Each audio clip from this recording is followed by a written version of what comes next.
Our next guest is the host of a very popular radio show, Big Daddy Radio. Please welcome back, Bryan Garrity. What's up, EG? Hey, I love that. Yay, round of applause. Big Daddy is here. What's up, man? Hey, not much. It's the holiday time. It is holiday season. And it's end of the year time. That's true. It's hard to believe time. It is. It really is. I mean, I find it fascinating that it's already the end of the year. It does that every year, isn't that crazy? It does. And let me tell you, the younger you get, the faster it goes. Yeah, right? Yeah, it does. It really does.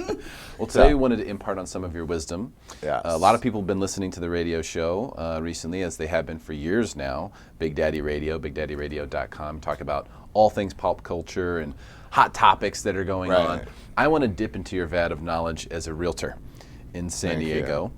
And talk about how to hire someone, because this has become a really big deal for people, where there's so many agents, thousands of agents in San Diego County. Now there's online companies, and they're doing all sorts of things to sort of disrupt the space. So how to hire a realtor, where do we begin? Well, you begin by doing your due diligence, and that is, number one, first ask around.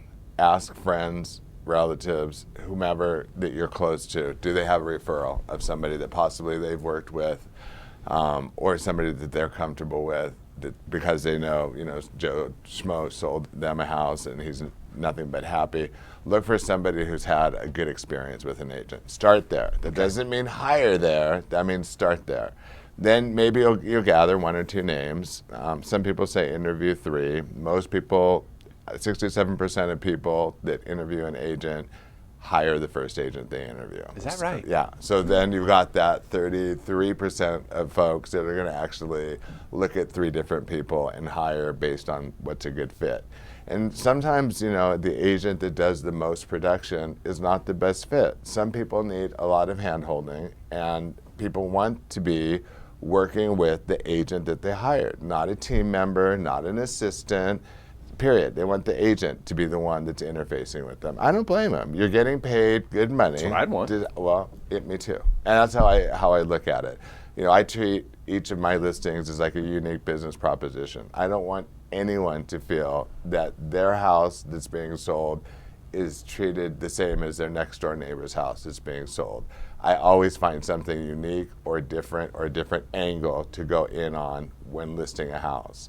But you need to do your due diligence. You can go on the internet, you can look for reviews, and then once you meet with an agent, you need to make sure to remember that once you sign, say you're going to interview 3 agents. Okay. The first agent comes out, and you get to the next agent and you say, oh, I signed paperwork with somebody. Well, if you've signed paperwork with somebody, you've essentially now employed an agent. So going and meeting the other 2 agents is not going to behoove you.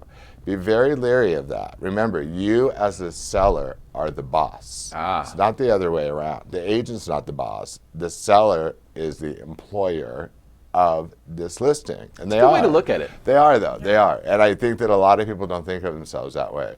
They think that, what do we need to do? And of course, that's why you're there, to guide them and get them the best possible price. But at the end of the day, the seller is the one that makes all the final decisions and all the final calls on it. And you want to make sure when you sign a listing agreement, number one, you want to know for how long. Because once you sign that agreement, you have now locked yourself into a legally binding contract for X amount of days. It could be 3 months, it could be 6 months, it could be 1 year. Who knows? Let me ask you, before you sign the agreement, should you take the time to review it? In other words, because it's several pages, and a lot of the terminology might not be familiar to most people. Should you take a day, read it, review it before you sign it? I think you should review it. I think you should at least take it for 2 reasons. I think you should review the document and make sure you're comfortable with the terms and see if you have any questions about it, because it is like a 5-page document that people are going to be signing. It does have, clauses in there. They're going to lock you into that agent. And I think it's always good to wait. Just give it a day, like to let that listing agreement resonate with you. Maybe you're going to have other questions. And you may have other questions, not just about the listing agreement, but things you didn't think of when you were meeting with the agent that you're like, well, wait a minute, what about this? I think take a day, read it, any questions you have, get them answered, sign it, and then send it back. I always advocate that anyways. I think it's a good idea. 'Cause I think- anytime you have documentation. Yeah, because you tend to jump too soon, or you're just not thinking about all the facts. Like maybe at midnight, you're like, oh my God, I wish I would have. And if you've signed it, it's too late. Right. Versus having had the time to really let it sink in and absorb. And then ask the questions. Right. And then when you meet with an agent, like if it's you and your spouse, you and your significant other, however it is, just you yourself.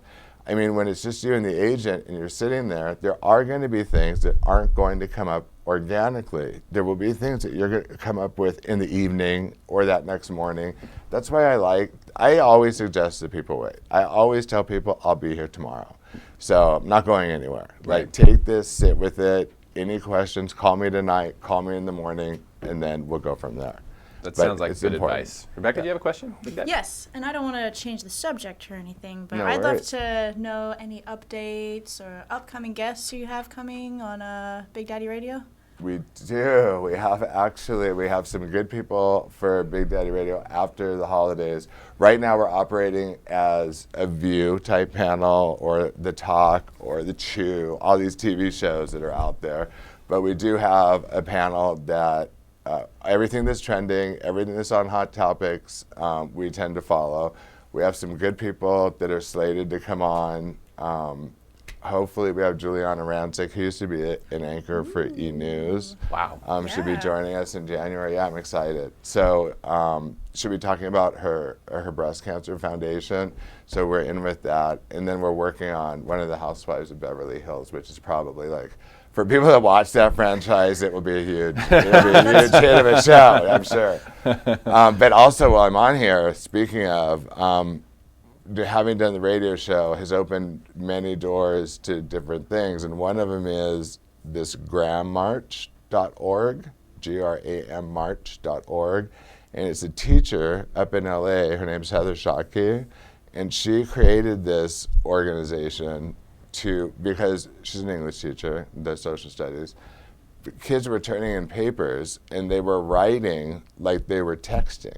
So they would write happy faces at the end of paragraphs where they were really proud of themselves, or they would say you are and just write you are. They were really taking text language and losing formal language in these grammar, these papers that they're writing. And so she came up with this great initiative to get people to get involved with their children, get involved with, their nephews, their nieces, whoever. And, it just happened to be in March. And I really love her slogan. It's pause, ponder, prose. Stop and think about what you're saying. You know what I'm saying? Mm-hmm. Ponder it and then write. And I just think she's a really great gal. She's a guest that'll be on again. I love her. And I love this initiative that she came up with. March is when it takes the biggest bang, but it's all year round. And I'm 150% supporter of hers. Great stuff. Yeah, Just that's like super I'm cool. 150% supporter of you, my friend. I Big appreciate Daddy that. Radio. Thank Check it out you. on BigDaddyRadio.com and stick around for more Smarter San Diego TV, where we guarantee to make you smarter than everyone else, commercial free.